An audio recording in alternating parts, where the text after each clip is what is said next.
And I moved here, you know, and I think once I moved here, we spoke one time or two times, and it was like, wow, you know, she was like, I miss you, shit like that. I have a lot of good young girls that are fucking talented I was friends with now in LA, and I miss them. There's a girl, Sophia, she's a director. Me and her used to go to kickboxing together, married, kids, the whole thing.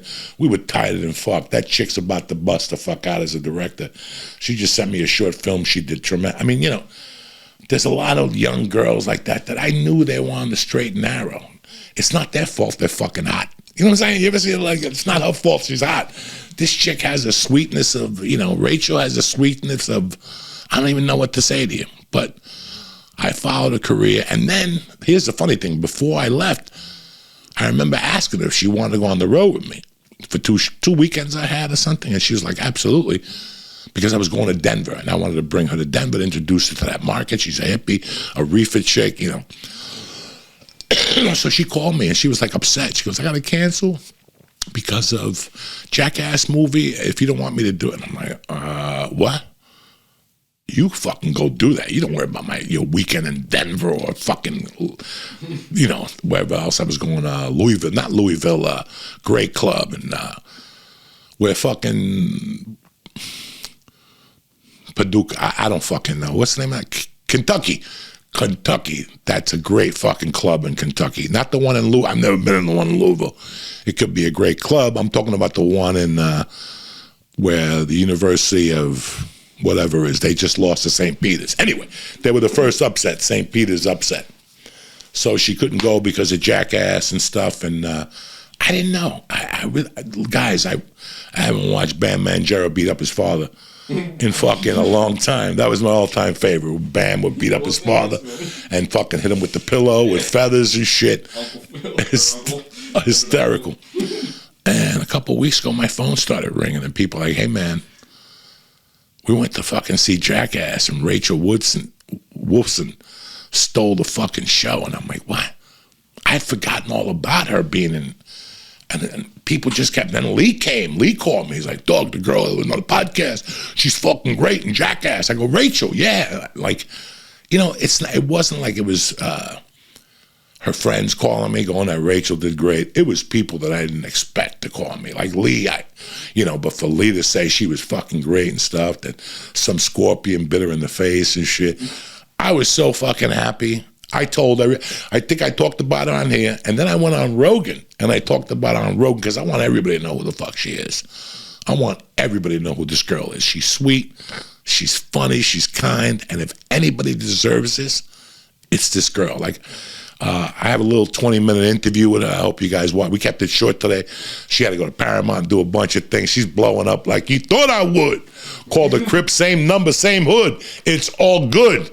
And now for our little Tay-Tate, Rachel Wolfson. Enjoy, cocksuckers. Check 1, 2. Welcome to Uncle Joey's Joint.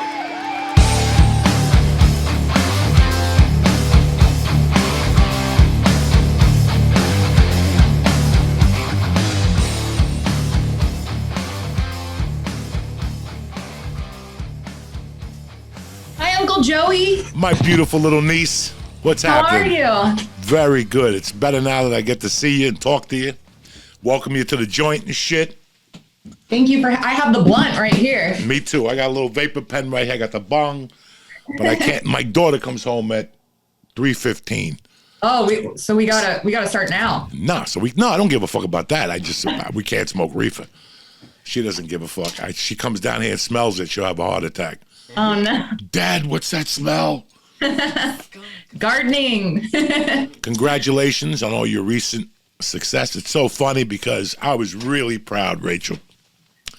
If you know anything about me, man, I cheer for you motherfuckers. And when I see a young girl putting in a lot of work and then something good happens, my soul, I was so happy. I told everybody who would listen, go see Jackass, Rachel, Steele, and I haven't fucking seen it. You haven't? It's out. Not yet. It's on Paramount Plus right now, so you can see it from home. Okay, yeah, then I'll watch it tonight. Fuck it. That's perfect. Thank you so much for the love, Uncle Joey. Oh my God. I saw your name and pictures, and I read all these people talking about you, and I see the text messages guys are sending you now. You're like a fucking, But this is good. You had this all coming, Rachel. I saw it a while ago, and I thought about it. It's funny how you came on the scene. I always heard of you. I didn't know you. And then Felipe was working with you. You working with Felipe? Yeah, he's a mentor of mine. Yeah, and it's like you just put the time in. You kept smoking your reefer. You believed in you. And I still remember we were going to work together, and you had the audition for Jackass. That's right. We were going to go, I think it was Denver and Kentucky. And I was so excited to go on the road with you. And then I got the call at the same time, and I was really bummed I wouldn't get to go on the road with you. So yeah, but it worked out.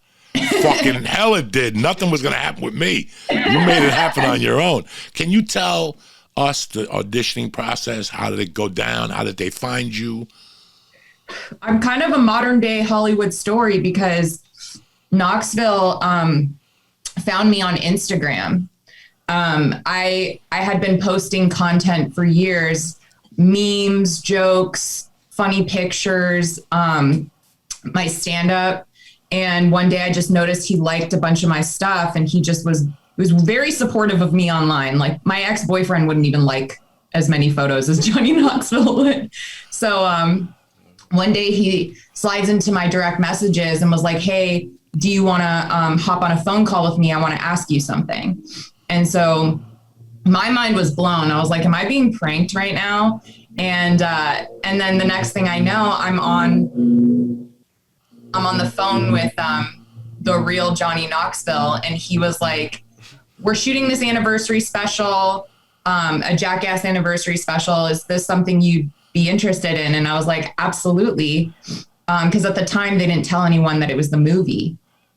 So he was like, well, come in for a meeting with me and the director, Jeff Tremaine. And I went in for a meeting. It lasted like 5 minutes because we're all terrible at meetings and we have ADHD. They were like, we're shooting another Jackass movie. Would you want to come play with us? And I was like, yes. And then that was pretty much it. I went in for a test shoot. There were 2 days of test shooting. They wanted to see if the cast had chemistry and if it was like, if it looked sad with the guys being older now doing these, crazy things. But pretty quickly, everyone kind of knew that there was chemistry between all of us and that it needed to happen. So fucking amazing. How exciting was that when you were screen testing and talking to them and you couldn't say shit to nobody? You really can't say nothing. People at home don't know you can't say shit to nobody. No, you sign contracts. They basically, ask for your silence. And again, like even at this point, you don't know what's happening. You don't know how much you're a part of it. You don't know, what you're even doing. There's no script. So the first day on set, it was so surreal. I was like, wow, this is my childhood, but I'm in it.